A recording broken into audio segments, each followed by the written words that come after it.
हीउ लाश रकासा जो आहे।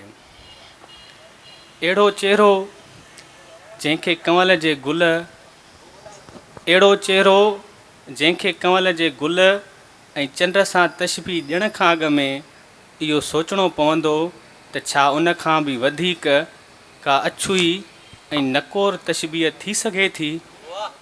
हुन जे चपनि ते जहिड़ोक मुर्क जो महल झरकी रहियो आहे ऐं अखियुनि मां आबशार जो आख़िरी कतरो किरी रहियो आहे। संदसि गल ते वारनि जी चग हींअर बि पहिरो ॾेई रही आहे। संदसि खाॾीअ जो तिर अॼु बि हुस्न जो मर्कज़ आहे। वाह वाह। संदसि गल ते वारनि जी चग हींअर बि पहिरो ॾेई रही आहे। संदसि खाॾीअ जो तिर अॼु बि हुस्न जो मर्कज़ आहे।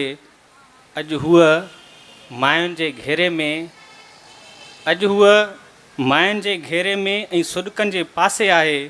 जॾहिं हूअ जवान हुई त मुड़सालनि जे घेरे में ऐं टहकनि जे तरफ़ हूंदी हुई। हुनजो थधो जिस्म खट ते पियो आहे। कंहिं वक़्तु थड़कंदो रहंदो हो ऐं केतिरी दिलनि खे धड़कंदो छॾे वेंदो हो। हुनजे पेरनि जी पायल जॾहिं छमकंदी हुई त तारा रक़्स करणु लॻंदा हुआ ऐं जॾहिं रक़्स कंदी हुई त चंड झुमरियूं विझंदो हो। हुनजी कहिड़ी तारीफ़ कजे जेका जॾहिं जवान हुई त हर शाइर जे शाइरीअ जो महवर हुई।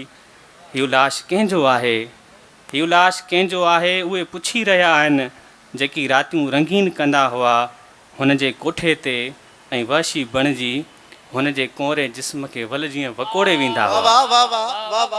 हीउ लाश कंहिंजो आहे, उहे पुछी रहिया आहिनि जेके रातियूं रंगीन कंदा हुआ हुन जे कोठे ते ऐं वहशी बणिजी हुन जे कोरे जिस्म खे वल जीअं वकोड़े वेंदा हुआ।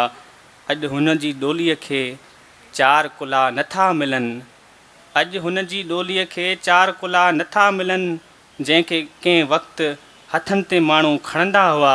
अॼु हुन जे जनाज़े निमाज़ पढ़ण लाइ को बि तयारु न आहे। जंहिंजे हुस्न आॾो कॾहिं कई मर्द सजदा रेज़ हूंदा हुआ। हीउ लाश उन रकासा जो आहे जंहिंजे रक़्स सां बाज़ार जा फानूस ॿरंदा हुआ।